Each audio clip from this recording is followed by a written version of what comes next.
ಈ ಕಾರ್ಯಕ್ರಮದ ಪ್ರಾಯೋಜಕರು ಜೈನ್ ಇರಿಗೇಷನ್ ಸಿಸ್ಟಮ್ಸ್ ಲಿಮಿಟೆಡ್, ಜಾಗತಿಕ ತುಂತುರು ಮತ್ತು ಹನಿ ನೀರಾವರಿ ಉಪಕರಣಗಳ ಉತ್ಪಾದಕರು, ಬೇಸಾಯ ತಂತ್ರಜ್ಞಾನ ನಿರೂಪಕರು ಹಾಗೂ ರೋಗರಹಿತ ಟಿಶ್ಯೂ ಕಲ್ಚರ್ ಗಿಡಗಳು, ಕ್ಯಾಡ್ಬರೀಸ್, ಕೋಕೋ ಬೆಳೆಸಿ ಅಧಿಕ ಆದಾಯ ಗಳಿಸಿ, ಹಾಗೂ ಸ್ಟಿಲ್ ಇಂಡಿಯಾ, ಸ್ಟಿಲ್ ಉಪಕರಣಗಳು ತನ್ನಿ ಪರಿವರ್ತನೆ. ಕೃಷಿಯಲ್ಲಿ ನೀರಿನ ಒಂದು ಮಹತ್ವ. ನೀರು ಜೀವಜಲ, ಪ್ರತಿ ಜೀವಿಯ ಒಂದು ಅವಿಭಾಜ್ಯ ಅಂಗ. ಇದು ನಾವು ಒಂದು ದೇಹದ ಅತಿ ಸಣ್ಣ ಕಣ ಆದ ಈ ಸೆಲ್ ಅಂತ ಏನು ಕರಿತೀವಿ, ಕೋಶ, ಅದರ 90% ಈ ನೀರೇ ತುಂಬಿಕೊಂಡಿದೆ. ಸೊ ಈ ತರಹ ಈ ಕೋಶಗಳಲ್ಲಿರುವಂತಹ ನೀರು ಏನಿದೆಯೋ ಇದು ಈ ಒಂದು ಜೀವಿಯ ಬೆಳವಣಿಗೆ ಆಗಲು ಮತ್ತು ಅದನ್ನು ಸಂತಾನೋತ್ಪತ್ತಿ ಆಗಲು ವಿವಿಧ ರೂಪದಲ್ಲಿ ಕಾರ್ಯ ಮಾಡಿ ಈ ಜೀವಿಗಳ ಒಂದು ಮಲ್ಟಿಪ್ಲಿಕೇಶನ್ ಅಥವಾ ಹೆಚ್ಚುವಿಕೆಗೆ ಕಾರಣ ಆಗುತ್ತೆ. ಸೊ ಈ ಜೀವಿಗಳು ಏನು ಸಣ್ಣ ಘಟಕ, ಅತಿ ಸಣ್ಣ ಘಟಕವಾದ ಕೋಶ ಇದೆಯೋ ಅದು ಈ ಪ್ರೋಟೋಪ್ಲಾಸಮ್ ಅಂತ ಏನಿದೆಯೋ ಅದರ ಒಂದು ಮುಖ್ಯ ಭಾಗ ಅಂತಲೇ ಹೇಳ್ಬೋದು. ಸೊ ಈ ನೀರು ಏನಿದೆ ಈ ಕೋಶಗಳಲ್ಲಿ ಎಲ್ಲ ತರಹದ ಒಂದು ಕ್ರಿಯೆಗಳಿಗೂ ಒಂದು ಮಾಧ್ಯಮ ಅಂತಲೇ ಹೇಳಬಹುದು. ಸೊ ಈ ಎಲ್ಲ ಕೋಶಗಳಲ್ಲೂ ಇರುವಂತಹ ನೀರು ನಮಗೆ ಸಸ್ಯಗಳಲ್ಲಿ, ಅದರಲ್ಲಿ ಮುಖ್ಯವಾಗಿ ಹೇಳೋದಾದರೆ ಇದು ಬರುವಂತಹದ್ದು ಮಣ್ಣಿನಿಂದ.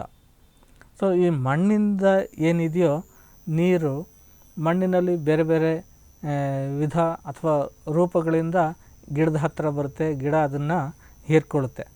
ಸೊ ಈ ನೀರು ಯಾಕೆ ಮುಖ್ಯ ಅಂತ ಹೇಳಿದರೆ, ಈ ಬೇರೆ ಬೇರೆ ಕ್ರಿಯೆಗಳು ನಡಿಬೇಕಾದ್ರೆ ಅದಕ್ಕೆ ಬೇರೆ ಬೇರೆ ಪೋಷಕಾಂಶಗಳು ಬೇಕಾಗುತ್ತೆ. ಸೊ ಈ ಪೋಷಕಾಂಶಗಳು ಸಿಗೋದು ಎಲ್ಲಿಂದ ಅಂತ ಹೇಳಿದರೆ ಮಣ್ಣಿನಿಂದ. ಸೊ ಮಣ್ಣಿನಿಂದ ಗಿಡಕ್ಕೆ ಈ ಪೋಷಕಾಂಶಗಳು ಬರಬೇಕು ಅಂತ ಹೇಳಿದರೆ ನೀರು ಇಲ್ಲದೆ ಹೋದರೆ ಇದು ಯಾವುದೇ ಕಾರಣಕ್ಕೂ ಆಗೋದಿಲ್ಲ.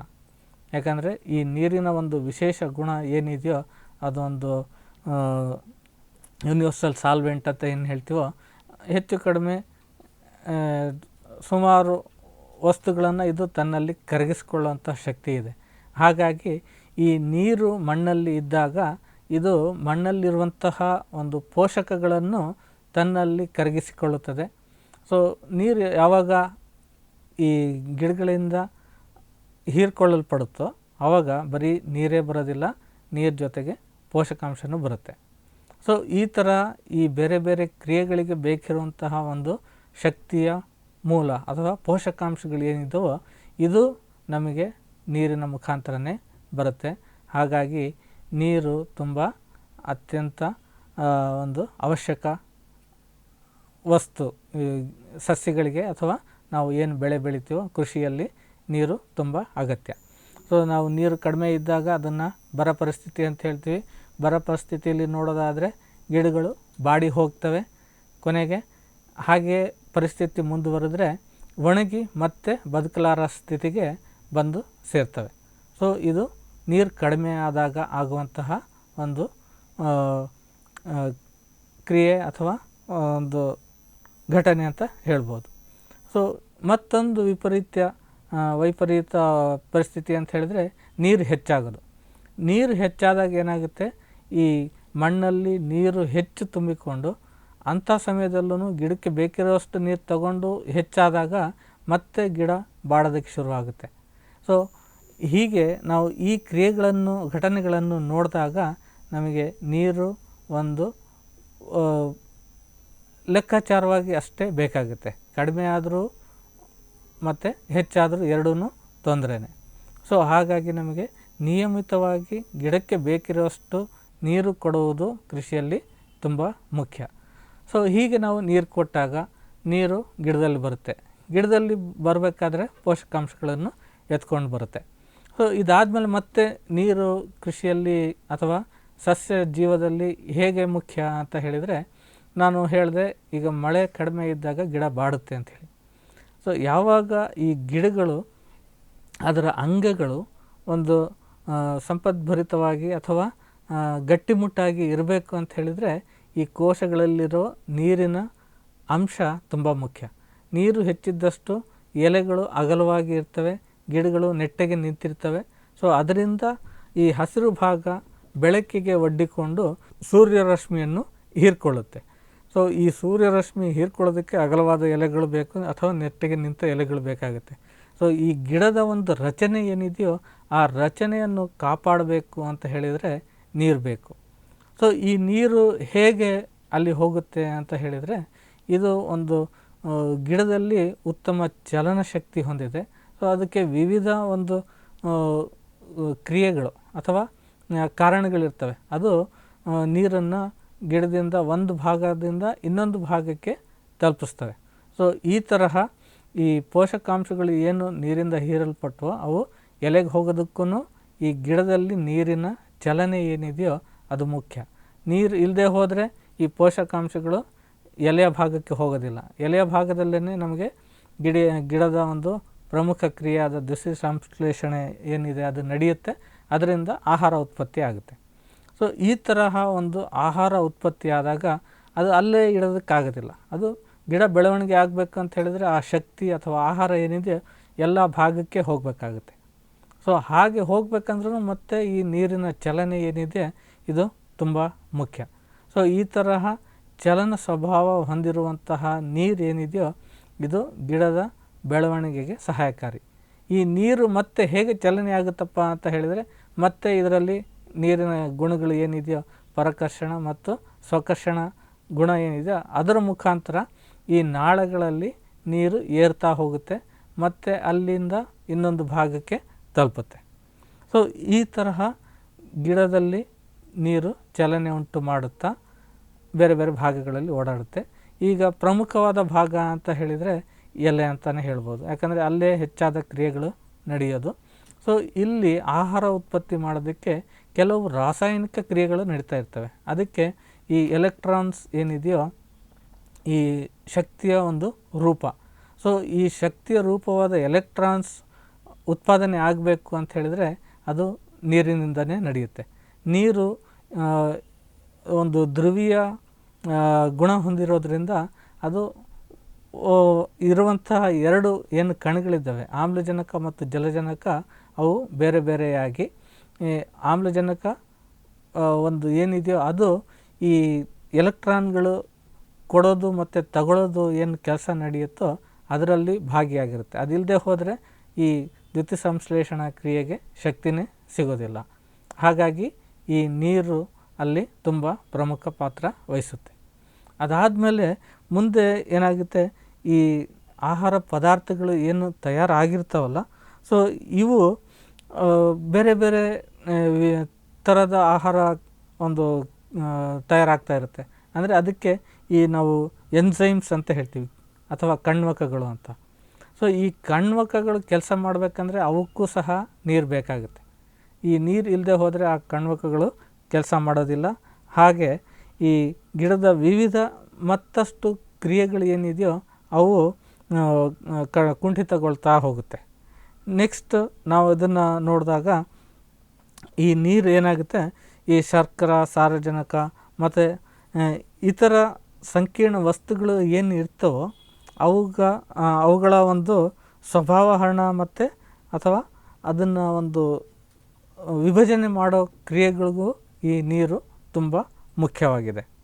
ಸೊ ಈ ತರಹ ವಿವಿಧ ಕ್ರಿಯೆಗಳಲ್ಲಿ ಈ ನೀರು ತನ್ನ ಒಂದು ಅಮೂಲ್ಯವಾದ ಕೊಡುಗೆಯನ್ನು ಕೊಟ್ಟು ಮತ್ತು ಅದನ್ನು ಬೇರೆ ಬೇರೆ ಪ್ರದೇಶಗಳಿಗೆ ತಲುಪಿಸೋದು, ಗಿಡದ ಬೇರೆ ಬೇರೆ ಭಾಗಗಳಿಗೆ ತಲುಪಿಸೋದನ್ನು ಮಾಡುತ್ತೆ.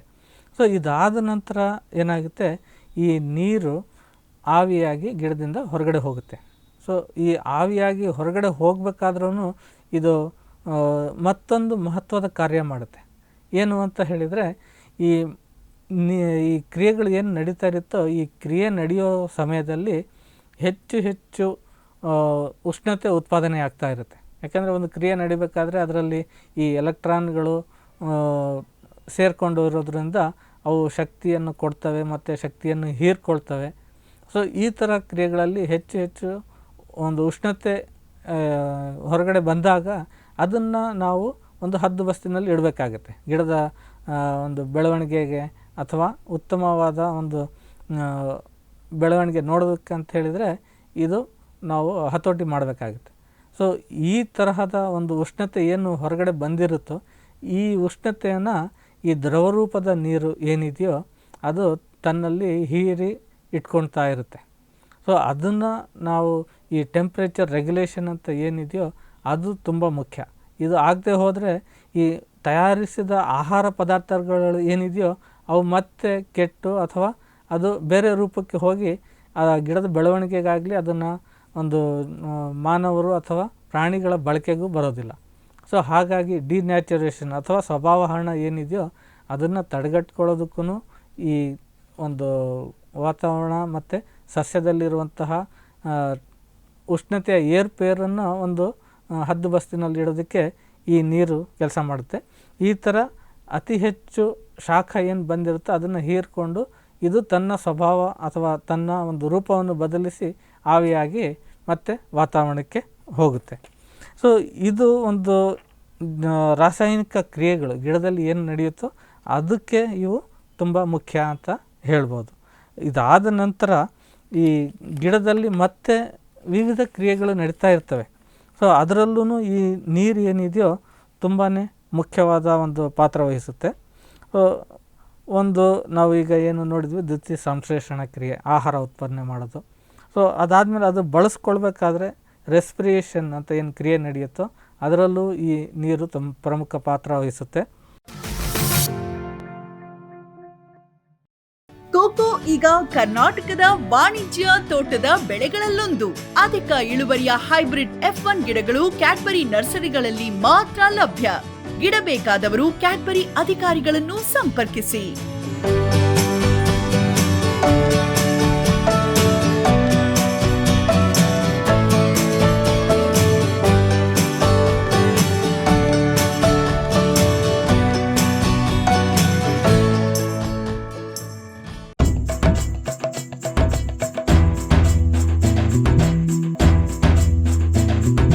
ಕೃಷಿ ಪ್ರಗತಿ ಸಾಕಾರವಾಯಿತು,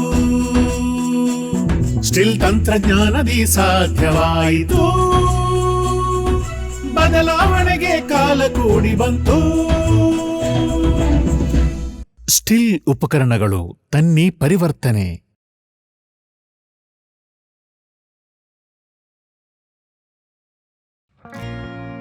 ಜೈನ್ ಇರಿಗೇಷನ್ ಸಿಸ್ಟಮ್ಸ್ ಲಿಮಿಟೆಡ್ ಭಾರತದ ಹನಿ ನೀರಾವರಿ ತಂತ್ರಜ್ಞಾನದ ಪ್ರಥಮ ಪ್ರವರ್ತಕ, ಜಗತ್ತಿನ ಅತಿ ದೊಡ್ಡ ಸ್ಪ್ರಿಂಕ್ಲರ್ಸ್ ಉತ್ಪಾದಕ ಕಂಪನಿ. ಸಂರಕ್ಷಿತ ಕೃಷಿಯಲ್ಲಿ ಹಸಿರು ಮನೆಗಾಗಿ ಮಿಸ್ಟರ್, ಫಾಗರ್, ಫ್ಯಾನ್ ಮತ್ತು ಪ್ಯಾಡ್ ಹಾಗೂ ನೆರಳು ಮನೆ, ಸ್ವಯಂ ಚಾಲಿತ ನೀರಾವರಿ ವ್ಯವಸ್ಥೆ ಮತ್ತು ರಸಾವರಿ ತಂತ್ರಜ್ಞಾನ. ಕೃಷಿಯಲ್ಲಿ ನೀರಿನ ಸಮರ್ಪಕ ಬಳಕೆ ಹಾಗೂ ಉಳಿತಾಯಕ್ಕೆ ಮತ್ತೊಂದು ಹೆಸರು ಜೈನ್. ಜೈನ್ಸ್ ಜಗತ್ತಿನ ಅತಿದೊಡ್ಡ ಅಂಗಾಂಶ ಕೃಷಿ ಪ್ರಯೋಗಾಲಯ ಹಾಗೂ ಟಿಸಿ ಗಿಡಗಳ ಉತ್ಪಾದಕರು. ಸಮೃದ್ಧ ಇಳುವರಿಗೆ ಜೈನ್ ಜೀನೇನ್, ಯಾಲಕ್ಕಿ, ನೇಂದ್ರನ್ ಹಾಗೂ ಕೆಂಪು ಬಾಳೆ ಸಸಿಗಳು, ದಾಳಿಂಬೆ, ಭಗವತಳಿಯ ರೋಗಮುಕ್ತ ಸಸಿಗಳು, ಲಕ್ನೋ 49 ಪೇರಳೆ, ಸ್ಟ್ರಾಬೆರಿ ಇತ್ಯಾದಿ ಗಿಡಗಳು ಯೋಗ್ಯ ಬೆಲೆಯಲ್ಲಿ. ಅಂಗಾಂಶ ಕೃಷಿಯ ಜಾಗತಿಕ ಬ್ರ್ಯಾಂಡ್ ಜೈನ್.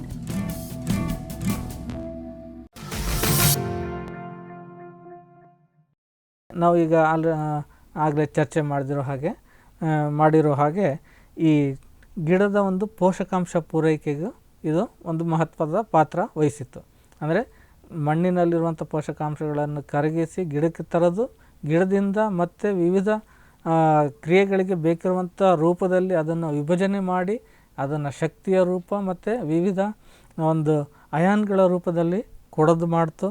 ಅದಾದಮೇಲೆ ಈ ಕಿಣ್ವಕಗಳು ಮತ್ತು ಹಾರ್ಮೋನ್ಗಳು ಏನಿದೆಯೋ ಈ ಹಾರ್ಮೋನ್ ಉತ್ಪಾದನೆಗೂ ಈ ನೀರು ತುಂಬ ಅವಶ್ಯಕ. ಸೊ ಅದಾದ ನಂತರ ಕೆಲವೊಂದಷ್ಟು ಗಿಡದ ಮೂಮೆಂಟ್ಸ್ ಅಂತಲೇ ಹೇಳ್ತೀವಿ. ಮೂಮೆಂಟ್ಸ್ ಅಂದರೆ ಚಲನೆಗಳು. ಸೊ ಅವಕ್ಕೂ ಸಹ ಇದು ತುಂಬ ಮುಖ್ಯ. ಸೊ ಅದರಲ್ಲಿ ನಾವು ನೋಡೋದಾದರೆ ನ್ಯಾಸ್ಟಿಕ್ ಮೂಮೆಂಟ್ ಮತ್ತು ಟ್ರಾಪಿಸಮ್ ಅಂತ ಹೇಳ್ತೀವಿ. ಒಂದಷ್ಟು ಕ್ರಿಯೆಗಳು ಏನಾಗುತ್ತೆ ಗಿಡದಲ್ಲಿ, ಈಗ ಒಂದು ಸಸ್ಯ ನೋಡಿದರೆ ಅದಕ್ಕೆ ಬೆಳಕು ಬೇಕಾಗುತ್ತೆ. ಬೆಳಕು ಇಲ್ಲದೇ ಇದ್ದ ಪ್ರದೇಶದಲ್ಲಿ ಅಥವಾ ಒಂದು ಇಂಡೋರ್ಸಲ್ಲಿ ಅಥವಾ ಮನೆ ಒಳಗಡೆ ನಾವು ಏನಾದರೂ ಒಂದು ಗಿಡ ಇಟ್ಟರೆ ಕಿಟಕಿ ಪಕ್ಕ, ಅದು ಬೆಳೀತಾ ಬೆಳೀತಾ ಹೆಚ್ಚಾಗಿ ಕಿಟಕಿಯ ಕಡೆನೇ ಹೋಗುವಂಥದ್ದನ್ನು ನಾವು ನೋಡಬಹುದು. ಅಂದರೆ ಈ ಒಂದು ಏನು ಕ್ರಿಯೆ ಇದೆಯೋ ಇದು ಆ ಜೀವಕೋಶಗಳಲ್ಲಿ, ಒಂದು ನಿರ್ದಿಷ್ಟ ಭಾಗದ ಜೀವಕೋಶಗಳಲ್ಲಿ ಇರುವಂಥ ನೀರಿನಲ್ಲಿ ಏರುಪೇರು ಮಾಡಿದಾಗ ಗಿಡ ಆ ಕಡೆ ಬಗ್ಗಿ ಹಾಗೆ ತನ್ನ ಬೆಳವಣಿಗೆ ಮುಂದುವರಿಸಲು ಸಹಾಯ ಮಾಡುತ್ತೆ. ಸೊ ಈ ತರಹ ಗಿಡದ ಬೆಳವಣಿಗೆಗೆ ಅದರ ಒಂದು ಯಾವ ಕಡೆ ಹೋಗಬೇಕು, ಹೇಗೆ ಏನು ಮಾಡಬೇಕು ಅನ್ನೋದನ್ನು ಈ ನೀರಿನ ಮುಖಾಂತರವೇ ಅದನ್ನು ನಾವು ಒಂದು ಕಂಟ್ರೋಲ್ ಮಾಡ್ತೀವಿ. ಅದಾದಮೇಲೆ ಮತ್ತೊಂದು ಉದಾಹರಣೆ ಅಂತ ಹೇಳಿದರೆ ಶೇಂಗಾ ಬೆಳೆ ಅಥವಾ ನೆಲಗಡಲೆ ಏನಿದೆಯೋ ಅದು ಕಾಯಿ ಕಟ್ಟೋದು ಭೂಮಿಯ ಕೆಳಗೆ. ಸೊ ಹೂವು ಏನಾಗುತ್ತೆ, ಒಂದು ಹೂವಲ್ಲಿ ಫರ್ಟಿಲೈಸೇಷನ್ ಆದಮೇಲೆ ಒಂದು ಕಡ್ಡಿಯ ಥರ ಪೆಗ್ಸ್ ಅಂತ ಬರುತ್ತೆ, ಅದು ಭೂಮಿಯ ಕಡೆಗೆ ಹೋಗುತ್ತೆ. ಆ ಭೂಮಿಯನ್ನು ಹುಡುಕಿಕೊಂಡು ಹೋಗೋದಕ್ಕೆ ಏನು ಒಂದು ಕ್ರಿಯೆ ನಡೆಯುತ್ತೋ ಅದರಲ್ಲೂ ನೀರಿನ ಒಂದು ಅಂಶ ತುಂಬ ಪ್ರಮುಖ ಪಾತ್ರ ವಹಿಸುತ್ತೆ. ಸೊ ಅದ್ರ ಜೊತೆಗೆ ನಾವು ಒಂದಷ್ಟು ಗಿಡಗಳು ನೋಡ್ಬೋದು, ಅಥವಾ ಹೆಚ್ಚಾಗಿ ನೋಡೋದಾದರೆ ಮುಟ್ಟಿದರೆ ಮುನಿ ಅಂತ ಏನು ಒಂದು ಗಿಡ ಇದೆಯೋ ಅದನ್ನು ನಾವು ಮುಟ್ಟಿದ ತಕ್ಷಣ ಎಲೆಗಳು ಮಡಿಸ್ಕೊಳ್ತವೆ. ಸೊ ಈ ಮಡಿಸ್ಕೊಳ್ಳುವಂಥ ಒಂದು ಏನು ಗುಣ ಇದೆಯೋ ಇದೂ ಸಹ ಈ ಕೋಶಗಳಲ್ಲಿರುವ ನೀರಿನ ಒಂದು ಒತ್ತಡ ಅಥವಾ ಪ್ರಮಾಣದ ಬದಲಾವಣೆಯಿಂದನೇ ಆಗುತ್ತೆ ಅಂತ ಹೇಳ್ಬೋದು. ಸೊ ಇವೆಲ್ಲ ಕ್ರಿಯೆಗಳು ಈ ನೀರಿನಿಂದನೇ ನಡೆಯುತ್ತೆ.